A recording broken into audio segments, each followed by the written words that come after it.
Hi children, welcome to my ICT learning channel. So this channel is basically for the English medium local syllabus. So this is grade 7 ICT for chapter 5, right? So for chapter 5, I'm planning to have two videos. First one will cover the basic programming concepts and the second part will be covering the scratch development. So this video is the first one. It will cover only the first part. That means the basic programming concepts of the chapter 5, right? Okay, let's start.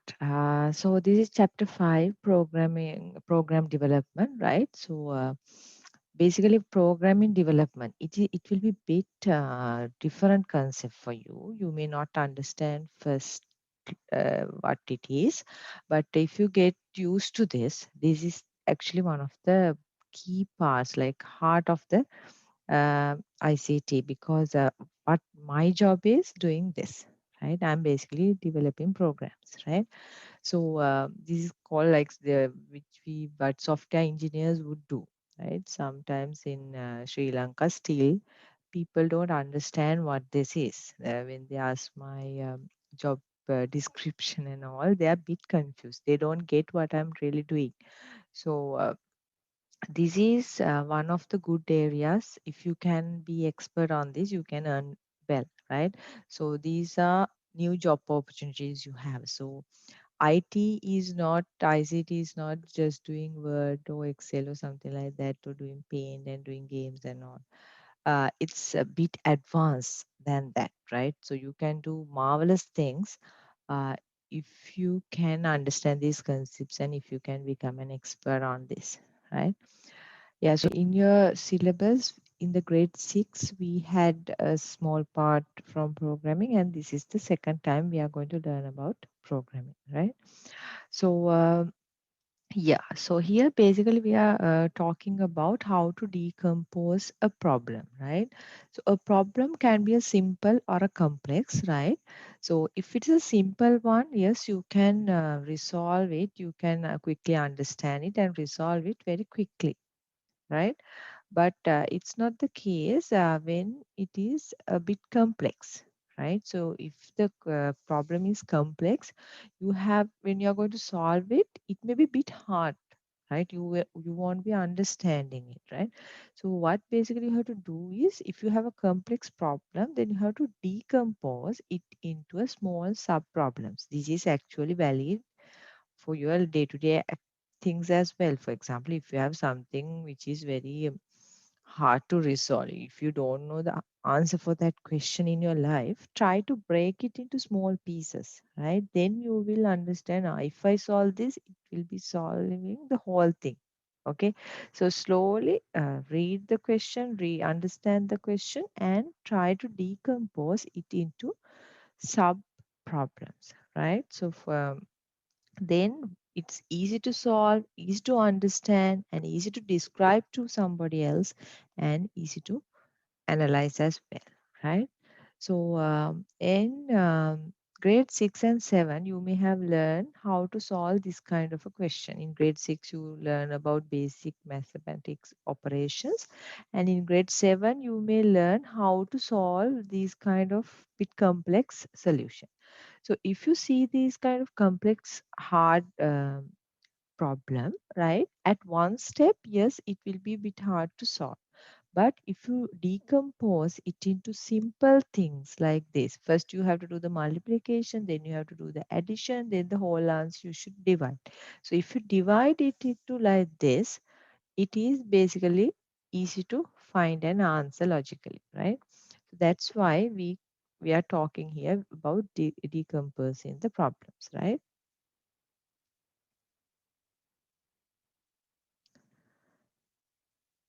Okay, so in grade 6, we learn about flowcharts, right? To graphically how to represent an algorithm, right? So algorithm is how to find a answer for a question, right? So we learn about that. If you haven't watched that video, please go and watch it first, because that is the foundation of programming in grade 6, and then comes to here, right? So here we are going to learn about, there are few um, control structures we have. We have actually three control structures. sequence, selection, and repetition. Will very important thing. You will need this in your programming. Still, for today, even I need this, right? So that's why these are like basic concepts of programming. If you learn any programming language, all of them will have these concepts, right? Maybe the syntax will be different, the way you write it is different, but the concept is the same in any programming language, right? First control structure is sequence, right? So sequence is the default way. That means you have to execute the instruction in an algorithm sequentially. Like it's like you're climbing some steps. First step, second step, third step, fourth step. Yeah. It's in a sequential order, right? So some may be climbing two steps each, but still you have to do it in a sequential way, uh, one step after the other, right? This is the default way. Now they are giving you an example, putting a cover to a textbook, right? Now see the steps. This is the flow chart. You may remember we should have start and stop nodes, right? Then you have each steps. Cut the paper to cover the book, right? And then you place the book on the paper, then fold the outer covers inside, and then you have to paste the edges or you have to staple the edges, and then you have to put a label for your book, right? So these are basic steps, right? So this is happening sequentially. Now, if you prepare a tea, boiling water, and those steps, like you put tea leaves, then you add sugar, and then you put it to a cup and serve. That steps are sequential, right? So that is the initial thing. So this is the easy one, sequential control structure. So here they have given a like kind of an example for you, another one. So they have given you another example how to find the area and the perimeter of a rectangle. So how to find the area of a rectangle? It's length into width. And how to find the perimeter? You have to add length and width both and multiply by 2, right? So those that is done. So you have to have the start node, right? This is flow charts, and then you get the length and the width. That's the input. Then you do the process. You calculate the area, you calculate the perimeter, and then finally, as the output, you display them. So this is something happen in a sequential manner. But that means you cannot first do displaying, right? First you have to get the input, you have to do the processing, and then only you have to display. So these steps should be done in a sequential manner, right? So this is the first control structure. Second one, it's about selection, right? In your life also, you have to make selections. You may have to make decisions, right? So when you are making a decision, always you have to check the condition, right? You cannot blindly take a decision, right? So if the condition is true, you will do something. If the condition is false, you will do another thing, right? So they have given you an example. So if you go and switch on a fan, right? This is the decision making. We have done the flow chart. Basic flow charts have been done in grade 6, right? So this is the condition. This is the place where you do the decision making, right? So you check when you switch on the fan, is power available? So if the electricity is not there, right? If the result is no, fan is not going to work. But if electricity is there, if power is there, yes, the fan will work. Okay, it's very easy. So remember, this is the decision making, and this is the no part, and this is yes part, right? So if you can vote only after 18 years, right? So you start, right? If you go to the voting center, you're going to the voting center, and there they will check, are you more than age of 18? Okay, so if it is no, sorry, you cannot vote. But if you're greater than, if your age is greater than 18, that means you are an adult, right? They are considered as you an adult. So If your age is more than 18, yes, you can vote. Understood? This is the basic conditions. Now, in another example, if you want, think if the marks of a subject is more than 35, you are considered as pass. In all levels also same story, right? If you get more than 35 marks, you will get a pass, right? Otherwise it's a fail. You can get S, B, C, A, like anything accordingly. So it's a nest, like it will have so many conditions, right? But we'll take a simple example. If your marks is more than 35, you are pass, otherwise fail. So you get your result, right? And then you check, is your mark is more than 35? Yes, then you're passed. But no, your marks is less than 35. You got only 10 marks. So then if it's no, is your marks more than 35? No, then you're failed. Okay. So this condition is very simple thing. But yes, this can be complex as I earlier told. This will have so many conditions. For example, after this yes thing, again you can check a condition.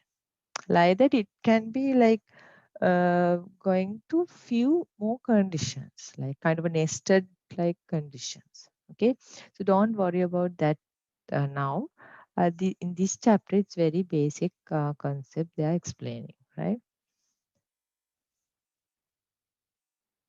So the third one is the repetition, right?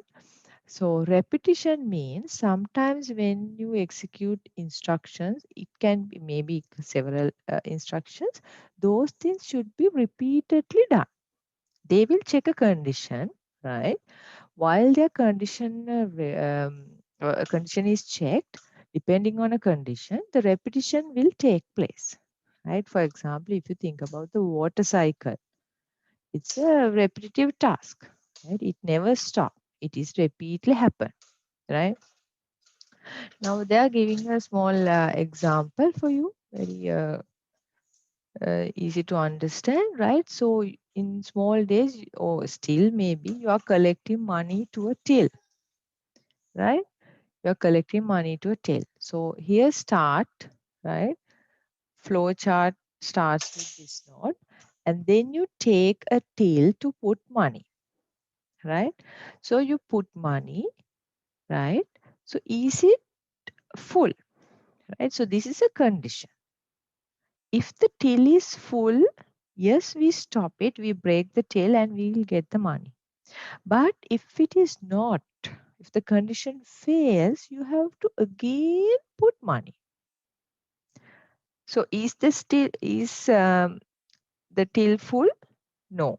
So again put money, again put money, again put money until your till is full. You have to put money. If your till is full, yes, we can stop it, we can break it and get money. Understood? So this is how repetition works. Okay, so when you are checking the condition for a repetition, you can check the condition in two places. One thing is before repetition starts, right? You can check the condition. Other thing is you can check the condition after functioning once. After one function. Okay, so I will start with this example, right? So here you do the function one time, right? You start, you take a pen and you write a page. Then only you check the condition. Is ink finished? No. So you can go for the next page and write again another page. Again, you check it like that. So if the ink is finished, yes, you stop it and you have to refill. In this one, it's a bit different, right? You check the condition before writing, right? You start, you take a pen and check, is ink available? If yes, only you start writing, right? So for example, here, now you take a pen and you check the ink level. So you don't write anything on your book, you just check the ink. And if it is there, only you write. If it's not there, you don't start writing, you just refill it. But here it's a different thing. You take a pen and you write one letter. Try to write one letter. Then it's not writing. Then only you check ink is finished or not. Understand? Okay, so this one you will actually understand when you are really doing a question, because the difference is bit tricky, right? In one thing, condition is checked before you start your repetition. The other one, condition is start after you function once you check the condition, right? So when we do a question, you will actually understand this, right? Uh, this is something important sometimes when you're doing programming. Sometimes we want to do first functioning and then only do the repetition. In some cases, we need to do the check first and then only do the repetition. Okay. Yeah, so that's the end of the first part of chapter 5, right? The scratch development, I will do it in another video. So if you haven't subscribed my channel, please subscribe and press the bell icon also, so you will get notifications when I upload new videos. So yeah, please add a comment, right? If you have any question, you can add, or if you appreciate my work, you can add a comment. So that these comments really matter for me. So thank you very much for being with me and my channel. Yeah, thanks.